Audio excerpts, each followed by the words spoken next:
Ready ka na ba sa isang oras ng balita at balitaktakan? Samahan niyo ako sa mundo ng entertainment, music at social media at sa tulong na rin ng teknolohiya, we will keep informed sa mga latest sa showbiz happening kaya halina at sumali sa aming kwentuhan. Ikwento na yan, ikay-chika na yan, dito lamang sa Starbuzz Live. The views and opinions of the guests do not reflect the views and opinions of the hosts. Furthermore, the views and opinions of the hosts do not reflect the views and opinions of the show, the management of this page, and the affiliations of the hosts. Too different, too wild, too loud, done with too much style, too far, too futuristic, and far too young to mess with, too smooth, too elevated, too smart, too concentrated, too ill, too ever stand still, too hard-headed to vent to things. Feel something real, feel something real, feel something real, feel something real, yeah!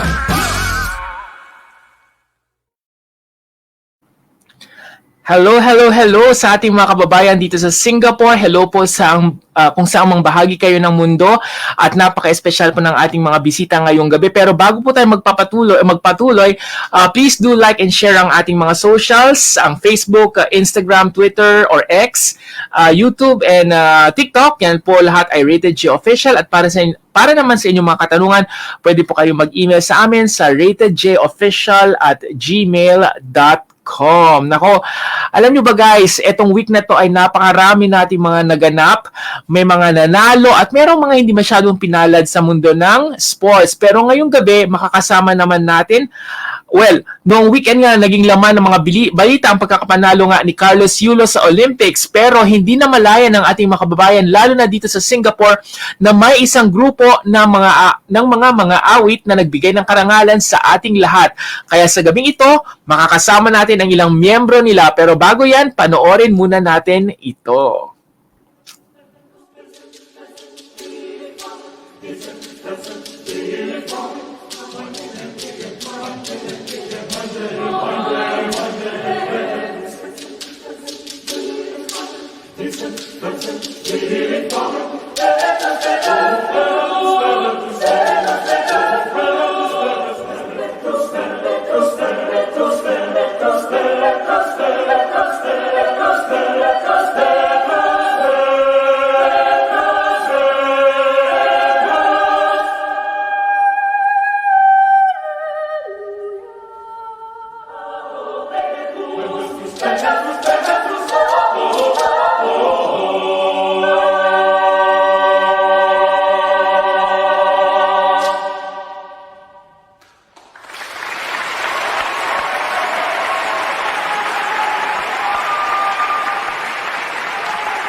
And sa gabing ito, makakasama natin, as I've said, ang Sola Gracia o Gracia Coral. Pinangungunahan po ng kanilang founder and ang conductor po ng grupo, si Mr. Cyril Punay. Good evening, sir. Hello, Cyril. Mukhang nagkakaproblema ng signal si Cyril sa Pilipinas. Alright, balikan natin si Cyril, makakasama rin natin pala ngayong gabi. Of course, sa isang banda naman po, kasama natin si tama ba? Pronounce ko? Nakalimutan ko lang. It's Rufel May Ayore. Siya po ay soprano and choir manager. Good evening, Rufel. Yes, and of course, kasama rin niya si Jove Milmark Jimenez. Siya po ay isang bass at choir president po ng grupo.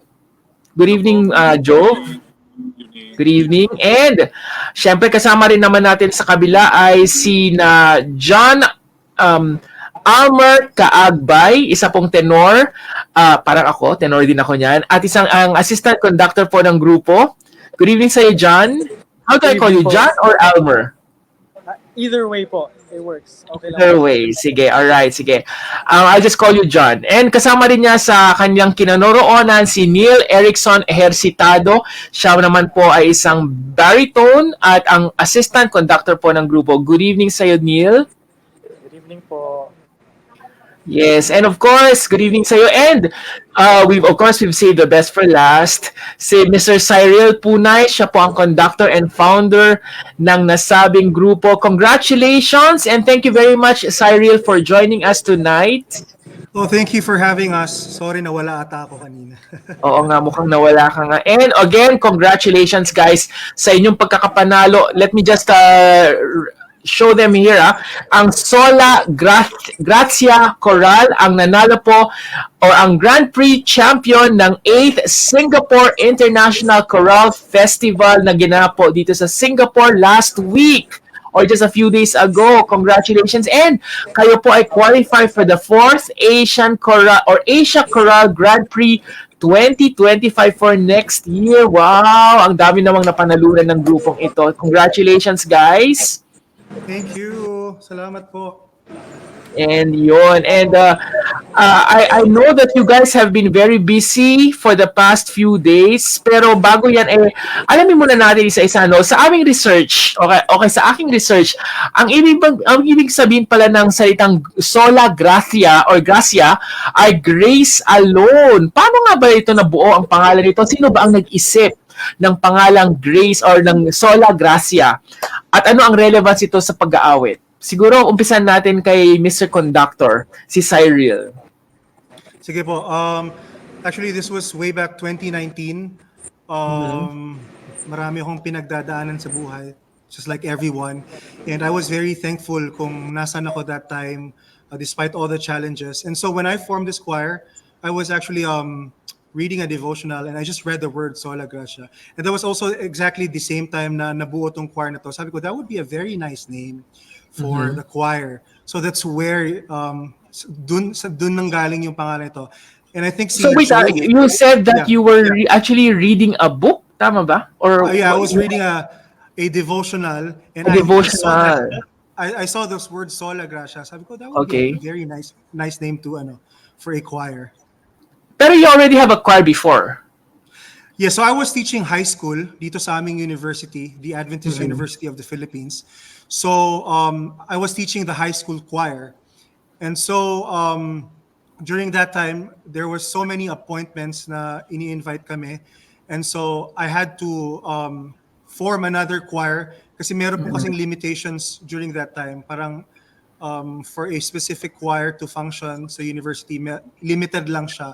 So sabi ko, I have to form another choir that can cater other appointments. And that's the reason why po na nabuo tong choir na ito. But this choir is actually like parang sabi ko kasi university, so parang college or graduates na sila or what? Yeah, so it started, we started as a high school choir.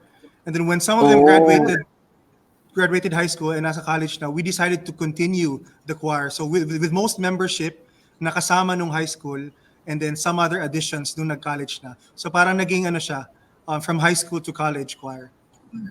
Pero nung nag-umpisa ba kayo, ilang kayo sa grupo? So ayun, I think we started with like around 16 to 20 members lang po.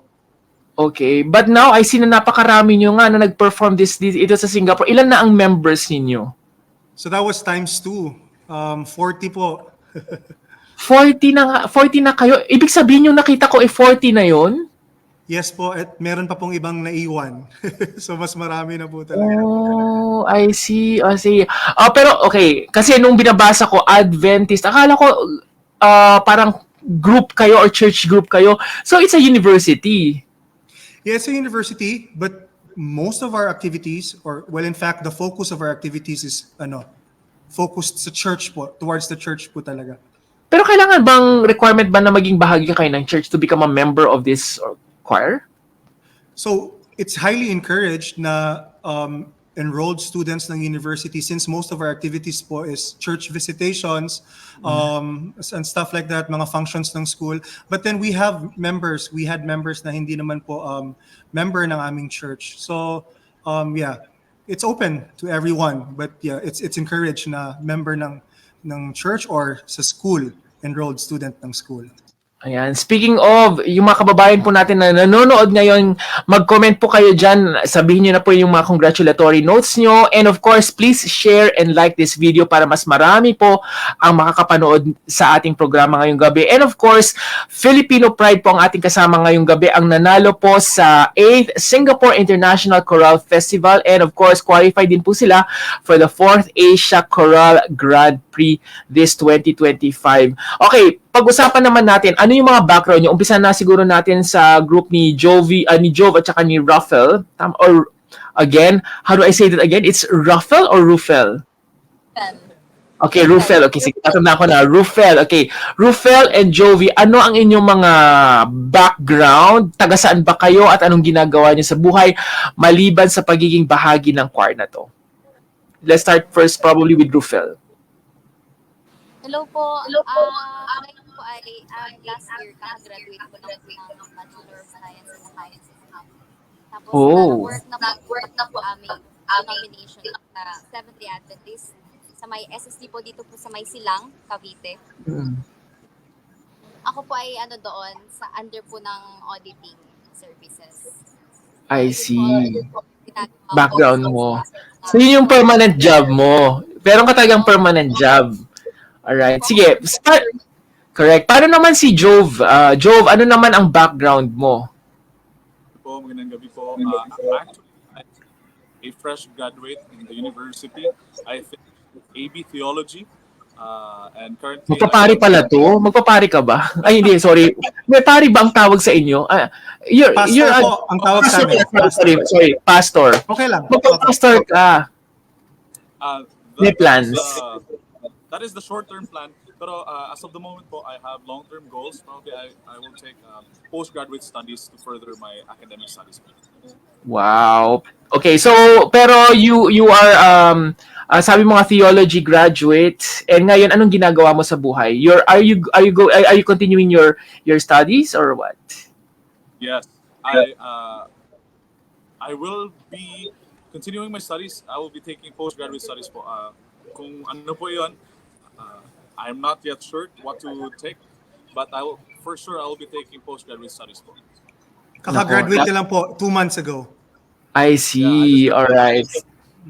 I see. Okay. Sige, punta naman tayo dun sa group naman ni na John at saka ni Neil. Sige, umpisa natin kay John muna. Ano ang ginagawa mo sa buhay? Ano ang mga are you also a fresh graduate or what?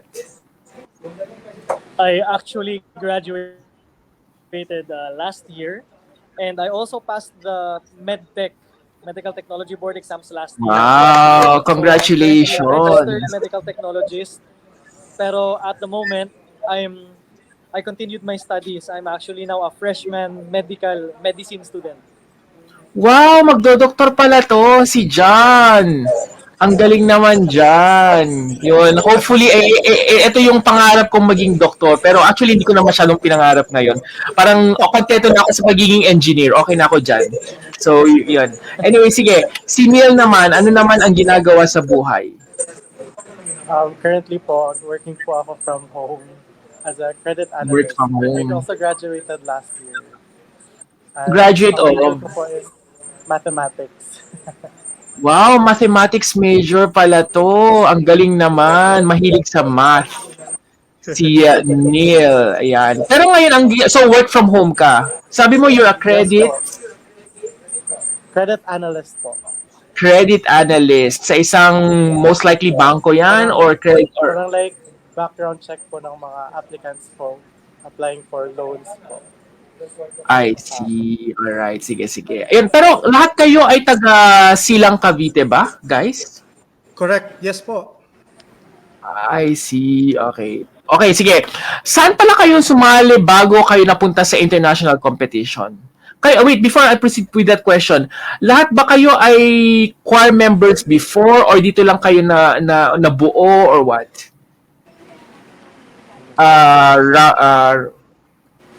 Either si Jove or si Rufel. Rufel. Kami po apat. Sir, we were part of the pioneering group. So since high school po, kami po ay magkakasama na po. Since I see. Pero, before Solagrata, even for our 10 years, we were together as a choir already. And then when we transitioned to Solagrata, we were still together, and until now, sorry, sorry, I didn't get what you were saying just now. Ano yung sinasabi mo? Hindi kita naintindihan. hello, since Yes. high school po kami magkakasama sa Academy Choral, until now po, to Solagrata, we're still together. I see. Anong name ng ng academy choir niyo noon? So that was AUP Academy Choir. AUP So sila po Academy mga Choral. members po sila nung high school choir ko.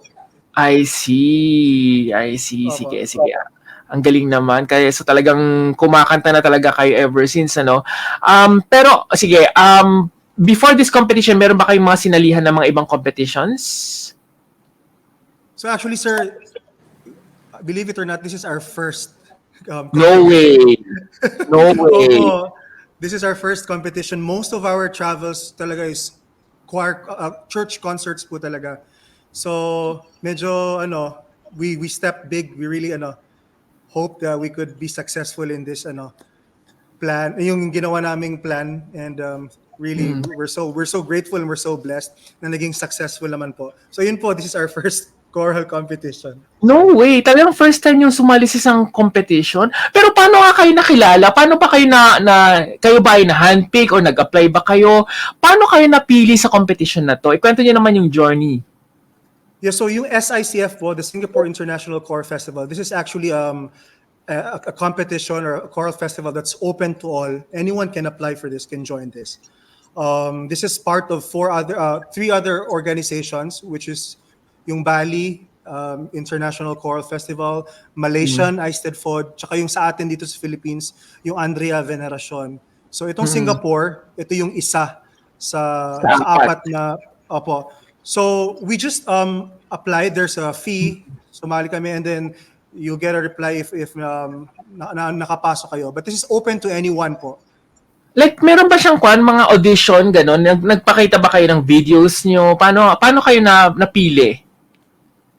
Actually, wala siyang audition. This is open to all. So hindi mo alam kung sinong mga kasali dito. So that was very exciting for us. Yeah. But are you the only Filipino choir who joined the competition? There's actually three po. One was yung RTU Himig Rizalia from Okay. Rizal Technological University. University. Unfortunately, parang yung pagka last week after nung typhoon, hindi po sila tumuloy kasi nagkaroon po ng bagyo dito. And then yung other choir na kasama namin we had really a good time is yung Kiliawan Children's Choir na nakasama po namin sila sa Singapore. Ang galing naman. So, nakakabilib talaga kayo. First choir nyo, first competition nyo, I mean, tapos nanalo pa kayo at parang nag-join lang kayo just for the sake of joining. Pero, Cyril, what convinced you to really join this competition? Meron ka bang binivision sa choir nyo na, sige, gusto kong maging world class, makilala kayo sa buong mundo? Ano yung navivision mo sa choir nyo at talagang sumali ka sa competition na, o sumali kayo sa competition na ito? So we are one of those choirs na na-inspire ng sobrang daming choirs sa Philippines. I'm pretty sure lahat ng Filipino choristas alam nila na there's even before us, sobrang daming sumasali na international competitions, na nanalo, na mamayagpag. And we are one of those choirs na nangarap na, sana kami din, may experience din namin yan, makatungtong sa international stage, just the experience alone. So primarily, that was like, kung ano yung nasa utak ko sana yung choir ko may experience din yun. Because I know this is a once in a lifetime opportunity. So I've been researching for different choir festivals and competitions na pwedeng salihan. And most of the time, these activities fall on a Sabbath. Kasi kami po ay Seventh-day Adventist. So pag Sabbath po, from Friday night, 6 p.m. to Saturday sunset, usually po we're just doing church activities. Yes. We refrain from our everyday activities and we just focus sa aming worship.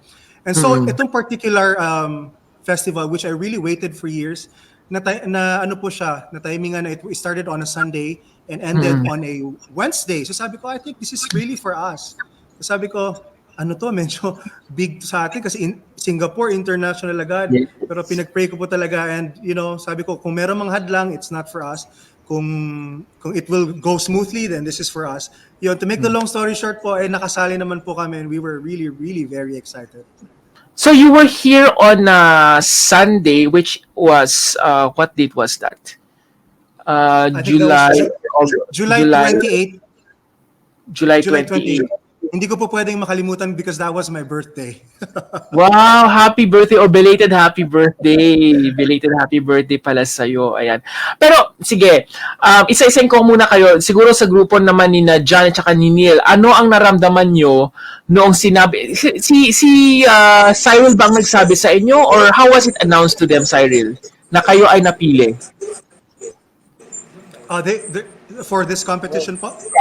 I mean, sinabi mo kasi 'di ba na parang as long as maka-register kayo, pwede na kayong sumali, 'di ba? So, nung sinabi sa inyo ni Cyril na kayo ay kasama, ano ang naramdaman nyo? Neil or John? Of course, excited kami. Ayun po, of course, we were very excited. Kasi as Sir Cyril has said, kauna-unahan talaga namin itong experience to actually join something like this. Since our previous activities centered po talaga in church or sa school activities. So when Sir Sai gave us the invitation and told us na we have plans to try out this new experience to join this international competition. So we were, of course, very excited to hear that news. Okay, what about Neil? How did you feel? Ikaw ba ay na-excite? Ikaw ba ay ninervyos? Iniisip mo na ba kung saan ba ako kukuha ng mga gagastusin ko? Ano yung mga iniisip mo during that time na sinabi ni Cyril sa'yo na, John, o Neil pala, tayo ay sasali sa international festival. Ano yung naramdaman mo? Coming from me po, I was working at that time. So, hindi po ako masyadong nakasama sa mga announcements. So, medyo late ako sa announcements. Kasali pala tayo. Hindi ba nasa group chat niyo yung mga ganyan? Nilalagay, syempre may group chat naman kayo, di ba? May group chat. So, ibig sabihin, hindi ka nagbabasa ng group chat. Nalilate po medyo Okay. yung group chat. Pero po, nung nakadating po sa akin yung balita, it's like feeling excited that we get to meet other choirs and go to another country. Yun po talaga yung exciting sa akin, yung going to another country po. And syempre experience, since this is our first time na sasali ng competition. But then yung mindset po lang, para sa akin at least, is like getting to meet other choirs then. It's not just for parang yung competition, but also like to gain experience from other choirs. What about si Jove at saka si Rufel? Ano yung naramdaman nyo? Was this your first time in Singapore? Lahat ba kayo? Sino ang first time sa Singapore noon pala? Sino ang first timer sa It was my Singapore? first time in Si Singapore. John. But the rest, nakapunta na kayo sa Singapore, I suppose. Right? Layover lang po, layover. O layover lang. Saan ka papunta noon? So actually, nag-aral po ako sa US, so laging layover ko sa Singapore. Okay, I understand. Kaya pala yung number mo ay +1. Kaya inisip ko, bakit kaya US number ang number ni Cyril? Ayan. Anyways, Kakabalik sige. lang po. I see. Okay, si Rufel at saka si Jove naman, ano yung naramdaman nyo nung sinabi na, sasali tayo sa international competition?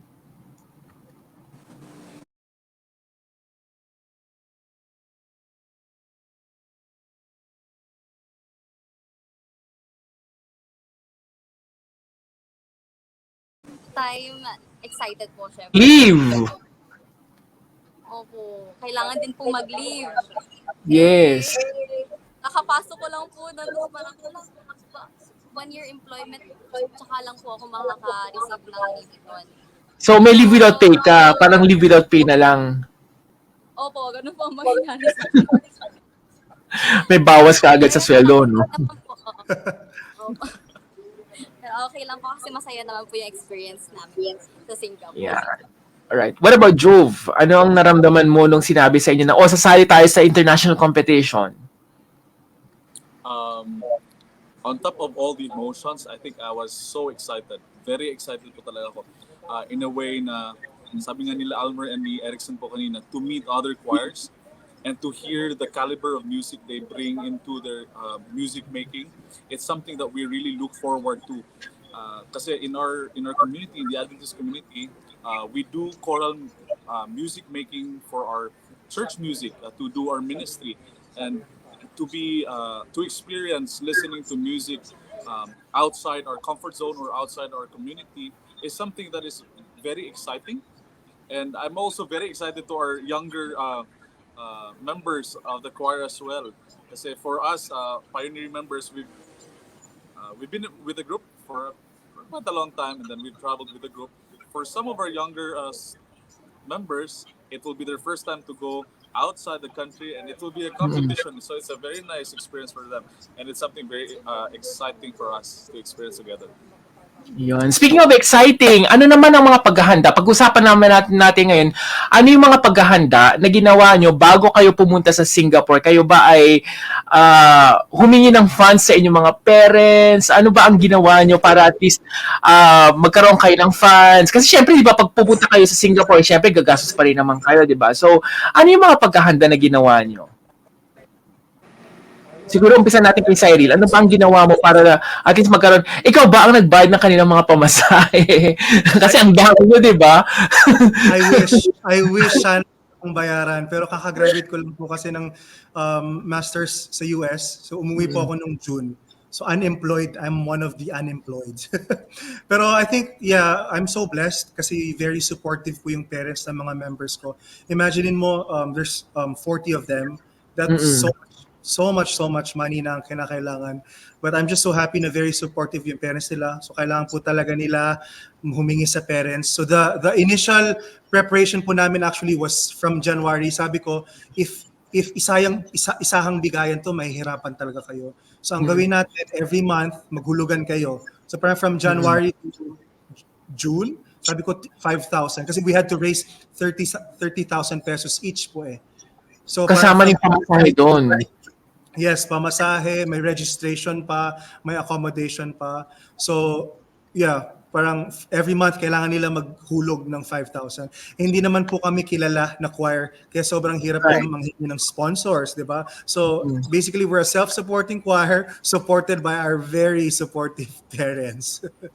And of course, nakita ko rin na meron kayong parang mini concert na ginawa para lang mag-raise ng funds. Meron kayong ginawang ganun? Oh yeah, we had a send-off concert. I think we had 2 of those. Okay. In our community lang. So it's not that of a big event, but partly another purpose was that to prepare din po, ma-practice po namin yung repertoire namin na kakantahin sa Singapore. We were able to raise some funds, but as I've mentioned, there's 40 of us. So right. Hindi po, yeah. Sige, pero anong support na binigay ng local government nyo? Kasi nakita ko nga rin na nagbigay din ata ang local government sa inyo, di ba? Tama ba na nagbigay ang local government sa inyo? Yeah, it was very funny kasi nung pagpunta namin sa local government, sabi niya, nung una na parang they were trying to really convince the committee if ma-accommodate ba nila kami. Kasi nga po hindi nga po kami kilala. But then nung pumunta na kami doon, they were very welcoming yung sa town namin, and they actually gave us some donations that really helped a lot po sa aming travel. Nice. Oh, sige. So overall, na-raise nyo naman ng fund ang kailangan nyo, di ba? Kaya kayo nakapunta dito.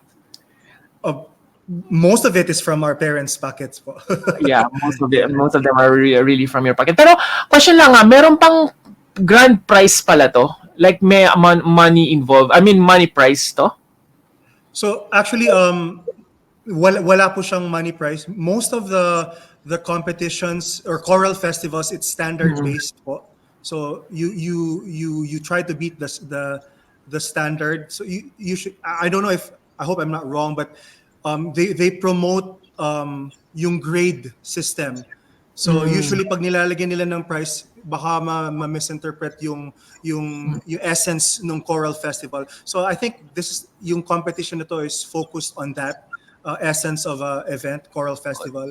So wala siyang monetary reward.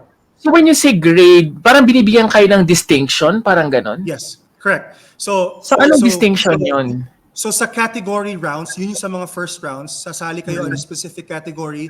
If you score a grade of 80 and higher, you get a gold medal. Okay. So if you score 70 until 79, I think silver, and lower than that, bronze.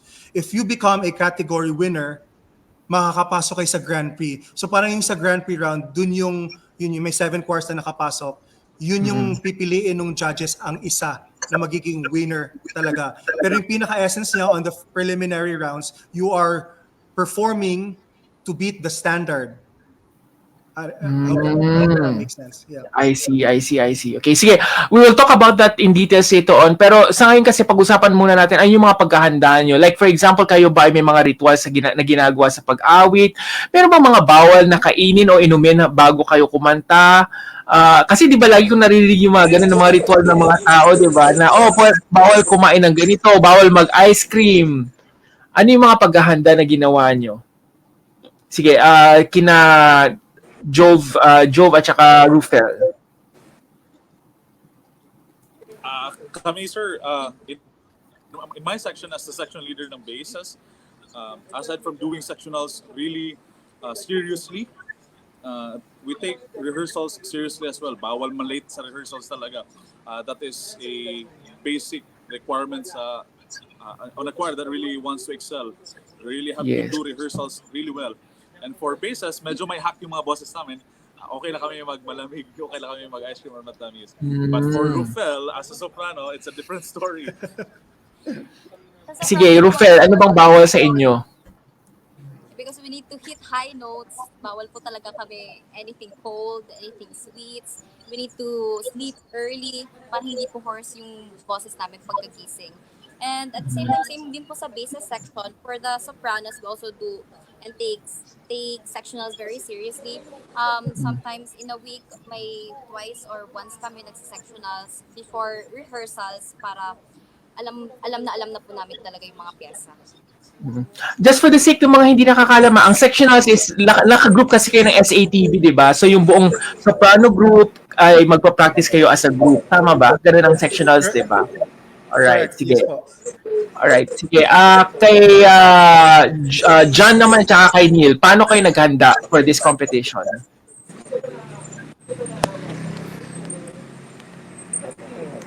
Ayun din po, the usual, just as sinabi na, as a tenor din, having the need to sing high notes, kailangan din po namin ingatan yung aming voices. So we had to iwas or bawas talaga totally nung matatamis na foods, malalamig na drinks, or any other foods that would potentially cause harm sa throat. And then we had to keep our health up. So moderate to light, or at least have enough exercise, proper diet talaga, get your immunity up, take your vitamins, drink lots of water din po. Sa mga activity or places that could potentially cause you to get sick, ganun po. And then yung mga optional na mga help, like taking lozenges, or yung mga Lola Remedios po, yung mga pampatulong sa throat, or ang Pepakwa, ginagamit mo ba ang Pepakwa? Ginagamit mo ba ang Pepakwa? Yes po. Actually, may di ba napaka-effective ng pero di ba napaka-effective ng Pepakwa, di ba? Kasi ginagamit ko rin yan nung minsan na umaten ako ng choir competition. Talagang wala akong boses talaga noon. Kaya talagang lumaklak talaga ako ng Pepakwa. Effective naman. Effective naman talagang Pepakwa. Yan, sige. Pero T1 ka ba o T2? Yes po. Actually, sa Singapore, John, T1 ka or T2? Ay, sorry, Jove, ikaw ba ay T1? Ay, sorry. John pala, ikaw ba ay T1 or T2? T1. Alright, sige. Okay. Neil, ikaw naman, ano ang mga paghahanda mo? I'm a T1. Okay. Neil, ikaw naman, ano ang paghahanda mo? I think nasabi na din naman po ni Jove yung tungkol sa bases, pero for me in particular, I'm not really strict sa mga baritones. As long as you know your body, you know yourself, kung anong bawal sa'yo, kung anong magpapapaw sa'yo, yun na yung iwasan nyo. I think from based sa experience ko with the baritones, hindi sila, what do you call this? In their hindi sila mabilis mapawas sa pagkain or like malalamig, but mabilis sila mapawas sa kasisigaw. So yeah, I guess like keep your voice down, especially just take care of your voice, don't shout too much, and most likely you will save your voice for performances. Ayan. O sige, o siya. Ngayon na nagpunta na kayo sa Singapore, saan kayo tumira noon dito? Kayo ba ay naka-hotel dito o nakitira kayo sa mga kaibigan nyo? Paano naging pag-stay nyo dito? So actually sa K2 guest house po kami sa Bona Vista. Okay. Sa Bona Vista. Yeah, doon po kami. So, lahat ng 40 people is nandun sa residence na yon? Yeah, it was one of the most affordable places to stay. Like sa isang room pwede ang 8, may room na pwede ang 7. Parang dormitory. Opo. So kaya doon po kami. Wow. I see. Siyempre lahat ng kailangan pagtitipid talagang ginawa na para at least makapag-stay na. Pero ilang araw kayo dito sa Singapore? So from July 28 to August 2. July 28 and 1951, 1952. I see. 28, 1951. 5 nights, 6 days. I see. Okay. Pero nung unang pumunta kayo dito, nung pagdating niyo dito, saan kayo unang pumunta? Saan ang mga... That was Sunday. Dumating po kami sa airport ng, I think, around 9 a.m. Tapos hindi pa kami pwede mag-check-in sa guest house kasi 2 or 3 p.m. pa pwede. So in as much as sabi ko kailangan na natin magpahinga at matulog, since andun na din naman kami sa airport, sabi ko, sige, daan na lang tayo sa Jewel. Jewel ba yun? Jewel. Daan na lang tayo doon para makita nyo kasi madaming first time So dumaan kami doon, doon kami nag-breakfast at nag-lunch, and then nung medyo tinansya namin na pwede na tayo mag-check-in, saka kami nag-travel papunta sa Bona Vista. Sige, guys, would you remember kung ano yung una nyong kinain? Si Rufel, ano ang una nyong kinain?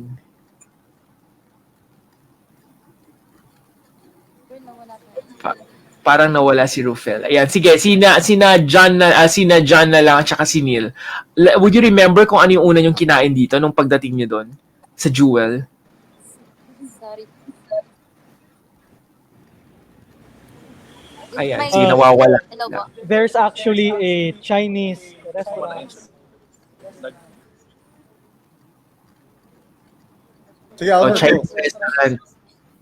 across the Yun. guest house.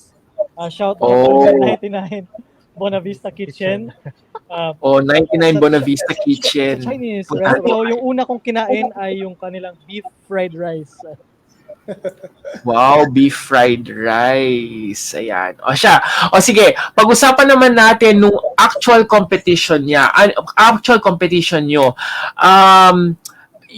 Cyril, you were mentioning kanina kung ano yung parang format ng competition na to. So you were like, how many registered choir ang sumali dito sa competition na to? So yeah, there were actually 72, probably that number. More than Okay. 70 choirs na sumali from 5-6 different countries. And merong different categories at age bracket din po kasi. So yung sinalihan namin is yung mixed choir, which is SATB 25 years old and below. Okay. Folklore category, which is open, wala siyang age bracket, open to all. And yung Musica Sacra or your sacred category, which is also open to all. So we So joined I three would- categories. So I would assume that yung sinabi mong last is like a religious songs bang kinakanta doon or what? Correct, yes, church music. Church music. Yeah, church music nga yan. Pero so, nung sumali kayo sa mga iba-ibang competition na yan, is it okay na sumali kayo for different competitions? Like, or let's say for example, nung sinabi mo nga na 25 and below, lahat ba na kailangan sumali is 25 talaga? Nag-check ba talaga sila ng birth certificate ba yan or something like that? Yes po, they checked our passports. Oh, they checked your passports. And pero afterwards, nung nagkaroon na ng competitions ng bawat categories, paano ang pagpili sa inyo? Like, So, ayun ito po. ba ay na-streamline, na-stream pa siya into a lesser, like, 20 choirs na lang? Paano bang naging naging kwan yan? Naging setup niyan? So sa very first rounds naman, this is just open talaga po sa kahit sino. So sila pipili. You're allowed to join like I think the most 3 categories. So each choir, yung iba, dalawa lang yung categories. This will give them more time to rehearse their pieces since, lesser categories means lesser repertoire or songs na papracticein. So in our case, we had to join 3 categories, which means we had to prepare 9 songs. Opo. So this was open to all. Anyone can join. Wala siyang limit. Pero yun nga po, once you perform, you will be evaluated based sa standard nila. And then only one is chosen to be the category winner. Yung may pinakamataas na grade for that specific category, then you will be chosen as the category winner, which will qualify you to join the Grand Prix round. So you mean to say there were like 7 categories? Actually, yeah, there were like 7 categories actually po. So kayo ang nanalo sa aling category? So we joined 3 categories. Nanalo kami. You only have to win in one of those categories para makapasok sa Grand Prix round. Which so is? In our part, we were so blessed po. Nanalo po kami sa 2 category. Yung Musika Sacra, yung Sacred category, tsaka yung Mixed Choir category. Tapos sa Folklore po, nag-gold award lang kami. So since nanalo po kami sa music, sa Sacred tsaka sa Mixed, we were qualified to the Grand Prix round. Wow. Tapos afterwards, nung nalalo na kayo dun sa 2 na yon, meron bang isang araw para mag-compete kayong lahat? Or paano bang naging setup nun? Kasi So, 7 kayo, lahat- di ba? Paano ang pan yun? Yung Opo, 7 so na yun, lahat- mag-compete? Yes, correct. So lahat ng 7 category winners or chosen by the judges, yun po yung we have like kasi in-announce siya the day before at 10 p.m. So we have less than 24 hours to prepare for that. Pero prior before the competition, nasa guidelines naman na po na you have to prepare at least one more song to prepare for the if ever makapasok kayo ng Grand Prix round, mag-prepare kayo ng one new song. So prepare na rin po namin yon. So in total, we prepared 10 songs for this competition. At syempre, pang malakasan talaga yung panghuli nyo na prepare, di ba? Ito ba yung pinakita ko lang kanina? Yes, I think that was it po, yung Petrus. Yeah. I see. Okay. Pero so paano 'yan? Meron ba silang binigay sa inyo na like ito yung kakantahin o kayo na ang bahalang mamili ng yung kakantahin? O kami na po bahala mamili ng kakantahin namin. Meron bang criteria 'yon? Like for example, kailangan na ganito yung kakantahin nyo. Meron ba siyang specific criteria? Oh yeah, absolutely. Actually, I think we are evaluated on 4 criterias of syempre yung vocal production, artistic impression, fidelity to the score, kung paano nyo sinunod yung pyesa talaga. I forgot, but there's one more. So meron pong 4. Pero yung mismong kanta, meron bang criteria for that? Yung mismong aawitin nyo? Ako po ang pumili ng repertoire para sa choir. Yeah, the choir is allowed to choose your own repertoire. Pero if you're joining a specific category, so they will evaluate if fit ba yung songs nyo for that category. Okay, I understand now. Okay, sige. So, after that, anong naramdaman nyo nung nakita nyo ng ibang grupo during that last day o yung Grand Prix nga na ganyan? Ano yung naramdaman nyo? Ano yung naramdaman nyo na, eto yung mga ibang mga grupo? Kasi like they were coming from which countries? Oh yeah. So even before the competition, sabi ko meron akong mga kilala na choirs na well experienced, nag-compete na sa Europe, nanalo na rin for this competition and several competitions na to. Sabi ko they are the choirs that we should really watch para ma-inspire tayo. True enough, nung in-announce yung mga Grand Prix yung mga finalists. Sabi ko, andun talaga sila. So na-excite ako na kinabahan, pero sabi ko, ito yung pinapangarap natin to sing along with these choirs talaga na very well experienced. Kasi may isang choir na nag-compete na sa Europe na nanalo na din may isang choir na dito rin sa atin sa Asia nag-compete na rin. So it was very exciting. Sabi ko, pero nakakaba, syempre sabi, sila well experienced sila, tapos ito kami, first time. Pwede mo bang pangalanan yung mga names ng choir na yun? Yung mga talagang sabi mo na, oh, ito talaga yung aabangan ko, o kaya ito talaga yung we really have to watch out for this choir. There are Indonesian choirs. Yun na lang po ang sabihin ko. Okay, Indonesian choirs. Opo. Right, ayan. Sige, pero may mga na-meet ba kayo na Filipino choirs dito sa Singapore? Kasi may mga Filipino choirs din dito like Salmideo, meron pa isa yun eh, Vocablends, although wala na, parang naglaylo na rin ang Vocablends. Meron ba kayo na-meet na choirs dito sa Singapore? In as much as we wanted to, pero our schedule was sobrang very tight. So usually punta lang kami sa Singapore University, National Singapore University, and then we had to go back to rest sa aming sa guest house. So wala po talaga kaming time during the first 3 days to go around and meet people. Actually naggala na lang po kami nung after nung Grand Prix na, yung Thursday na po. Nag-shopping na lang. Nag-shopping na lang. Pero sige, sabi nga nila, magaling daw ang mga Pilipino pagdating sa pag-awit. Naramdaman nyo ba na natakot sila sa inyo? Like may mga narinig ba kayo na, oh, these are Filipinos, so you really have to watch out for this. Meron ba kayong mga ganung naririnig o nararamdaman? I think in one of the categories, yung sa sacred category, merong pumasok na mga Indonesian choirs na nanood sa amin. Tapos after namin mag-perform, as in like nagsigawan talaga sila at pumalakpak.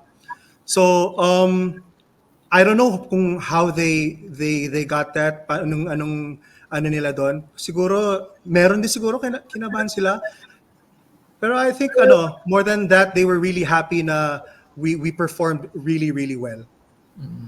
Pero wait, yung mga sina John and sina Neil, kayo ba ay nag-expect na nung after nyo na umawit, parang sabi nyo na, oh, mananalo kami. O may pag-asa talagang mananalo kami. Meron ba kayong naramdaman na ganon? If we're being honest, yes, may naramdaman kami. Yung mindset nung is, I think we really have a chance. I mean, not to but I know that yung mga other choirs, they were really good. After all, sila yung nag-inspire sa amin to do this. But we also believe na meron din kaming aming edge. We had our own thing that we could bring to the table na they did not. So to me, I said I think we have a chance for especially for particular songs or for this particular category. Naisip ko sa sarili ko na I think we may actually be blessed to win this particular area, parang ganun po. What about Jove? Ano yung naramdaman mo nung ikaw ba ay nag-expect na may chance talaga na mananalo kami? I think the setup of the competition is very nice, shall I say? Kasi hindi mo makikita yung the choir before you and the choir after you. You don't have a chance to listen to them. Not until the Grand Prix round. But during the qualification round, you don't have a chance to listen to them or critique them and then compare yourselves to how they perform. The only thing that will give you the hope na, oh, may laban kami, is that if you really did what you can as the best as you can in the capabilities ng inyong rehearsals, kung paano niyo siya kinanta sa rehearsals, kung maganda na siya sa inyo during the performance, I think that's the best thing. Kasi you can actually just perform as much as you can. Kaya mong pilitin eh. Pero kung ano yung ni-rehearse mo, yun na lang talaga yun eh. Wala ka nang ihihigit pa kung ano ni-rehearse mo. So for us, kapag nahigitan namin yung ni-rehearse namin or kung ano narinig namin sa rehearsal namin, if yun na yun yung maganda aming pinakita, then for us, we are already winners.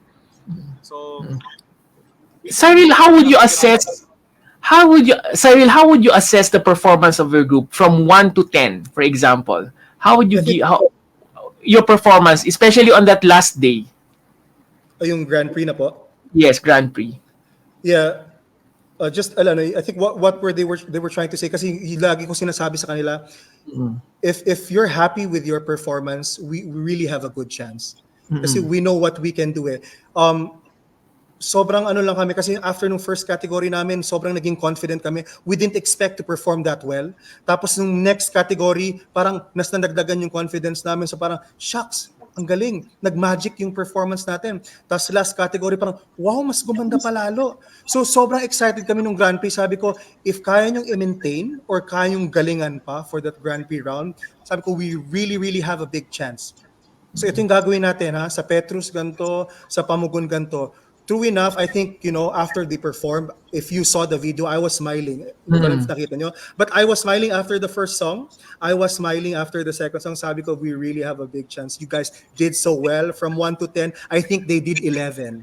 Wow, ang galing. 11 out of 10. Napakagaling naman talaga. Ayan. Sige, pero nung time na inanunsyo na ang nanalo ay, di ba, ang grupo nyo ang in-announce. Ano naman yung, Cyril, ano naman ang yung personal na naramdaman nung time na in-announce ang pagkapanalo nyo? Sobrang emotional, very happy. Kasi grabe yung sakripisyo at effort ng mga batang to. Yun yung lagi kong iniisip eh. Ano kaya ang effect sa members mo? I think all conductors think the same way, no? After lahat ng effort, ng pagod, ng expenses, tas, though we were up to the experience, pero meron pa ring effect talaga yung results. So nung natawag yung pangalan namin as the Grand Prix winner, sabi ko, Lord, thank you talaga. This is all worth it. Sobrang worth it nito. Lahat ng pagod, lahat ng sakripisyo. And I'm primarily yung nasa utak ko talaga is yung mga bata. Hopefully na-inspire sila sa experience na to, na talagang, pag merong effort talaga, meron talagang magandang result. So I was so happy for them, for the kids. Kaya naiyak ako nun eh. Wow. Speaking of happy, may mga kababayan tayo dito sa Singapore na nanonood sa atin. Si Maria Luisa Elisan, nanonood siya. Si Ida Buera, taga Singapore din siya. Si Jeanette Carizo. Congratulations po, sabi ni Jeanette.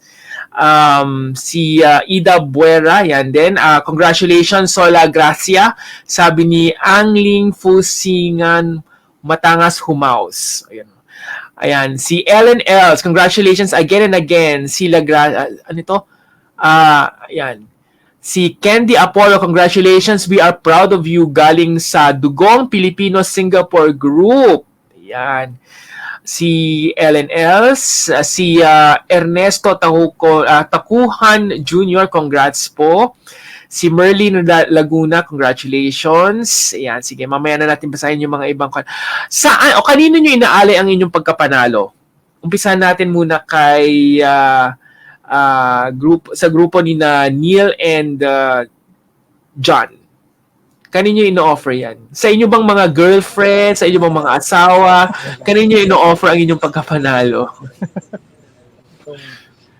Wala po. Single po ako. Yun. Alay ko sa sarili ko.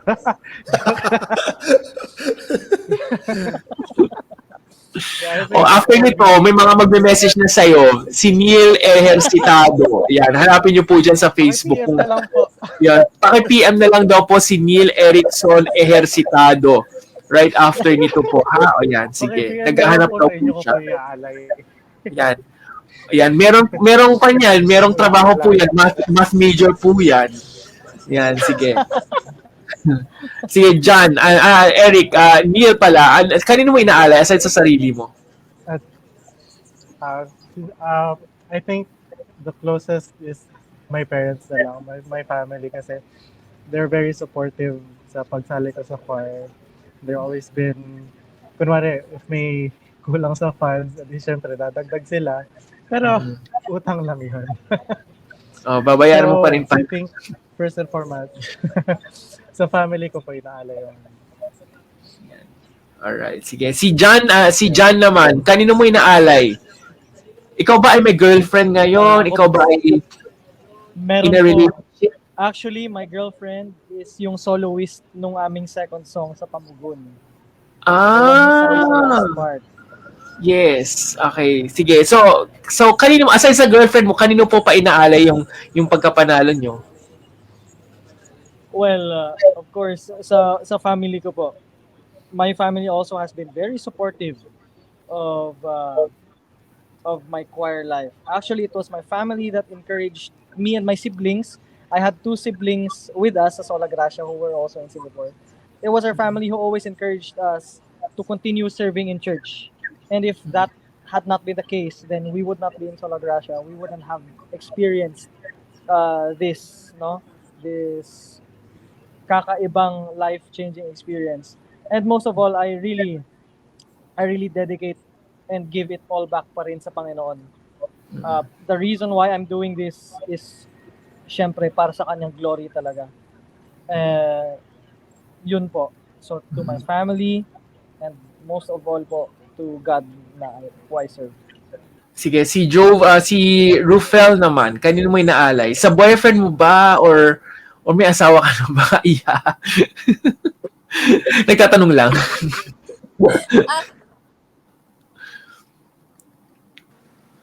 Single pa po ako.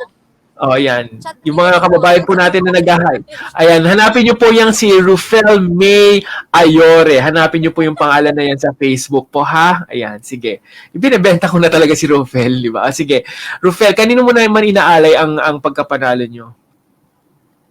Pero dedicated ko po talaga ito sa, most especially sa family ko po talaga. Sa family, sa friends, and at the same time, yung mentors po namin na talagang gumabay, nag-guide po sa amin during our rehearsals.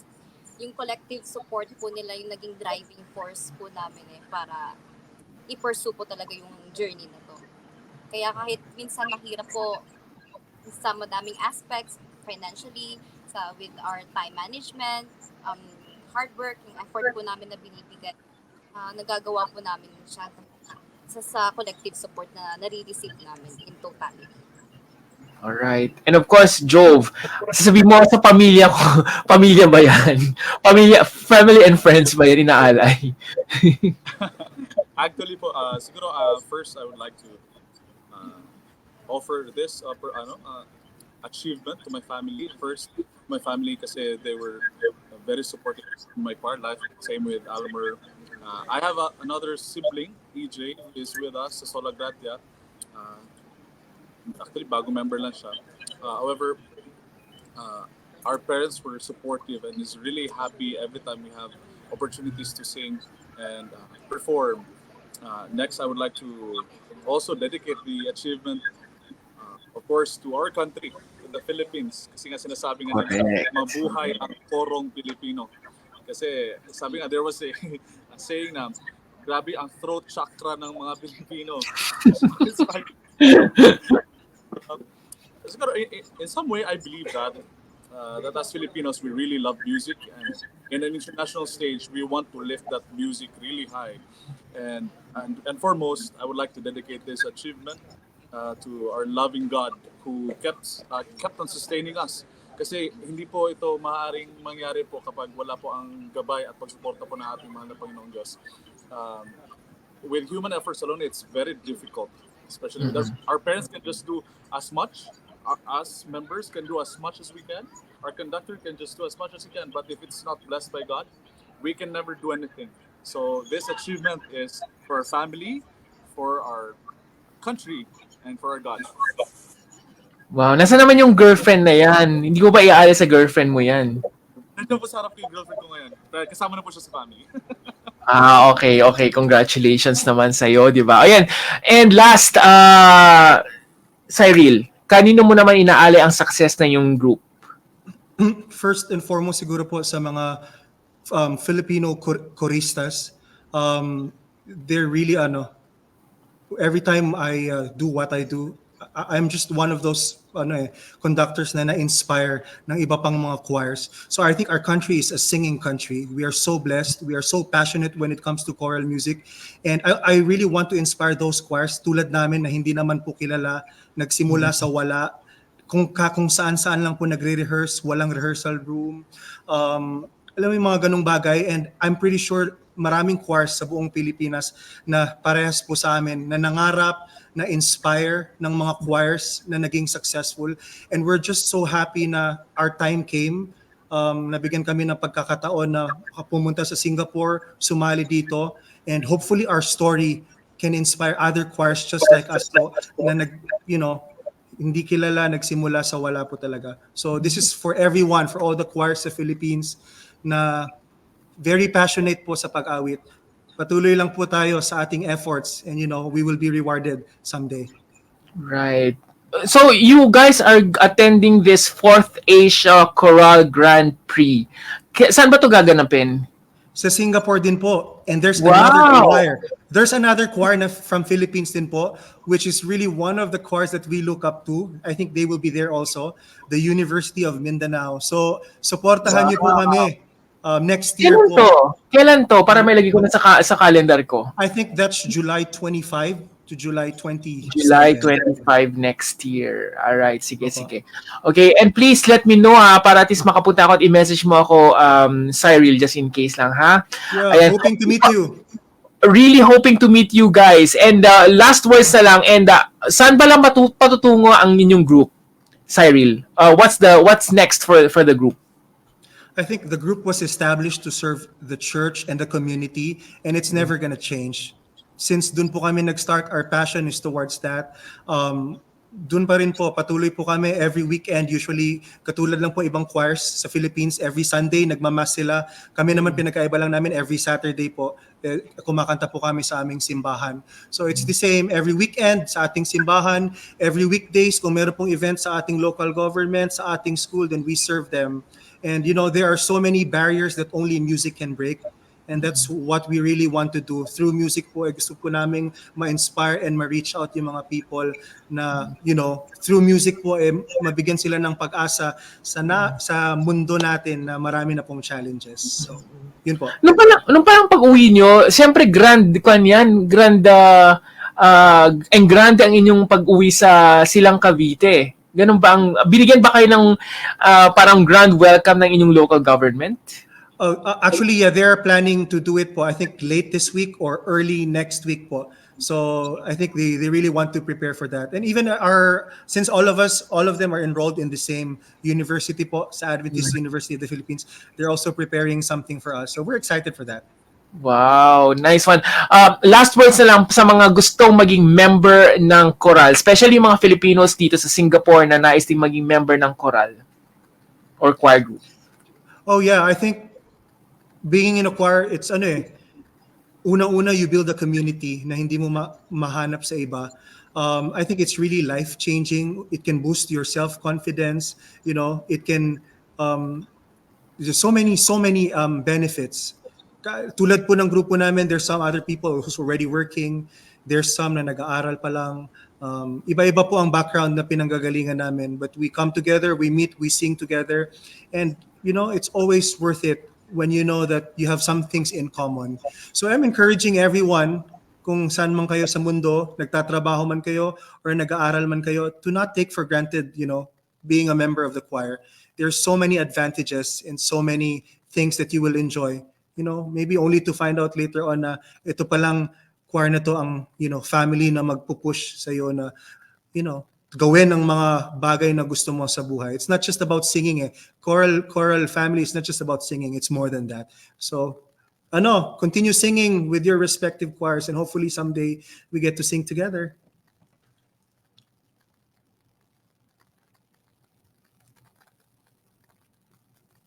Si Sir ata ang nawala.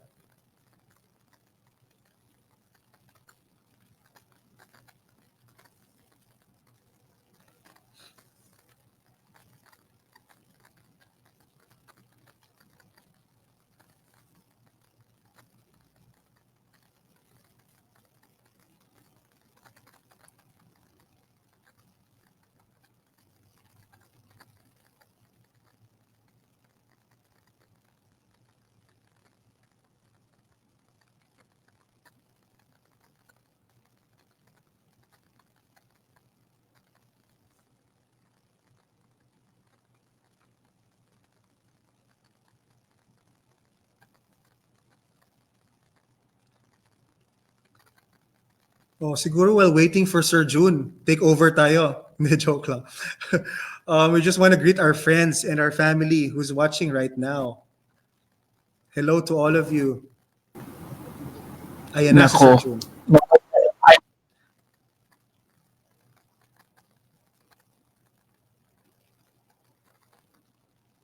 Ako nawala ng internet access ngayon. Pero anyways guys, thank you very much again for joining. Ayan. Bakit ganon? Okay na, Ayun, sir. nawawala. Anyways, thank you very much, guys. Ayun, thank you very much, guys, for joining us. And maraming salamat. At yan ang kabuuan ng ating kwentuhan ngayong gabi. Samahan niyo muli kami sa susunod na linggo o sa susunod na week para sa mga masayang balitan at balitaktakan mula po rito sa Singapore. Ako po si Jury. Ito ang programang ginawa ng mga Overseas Filipino para sa kapwa Overseas Filipino. At ito ang Starbuzz Live. Diyan lang kayo, guys, at magpipicture tayo right after ng aming extra. Alright?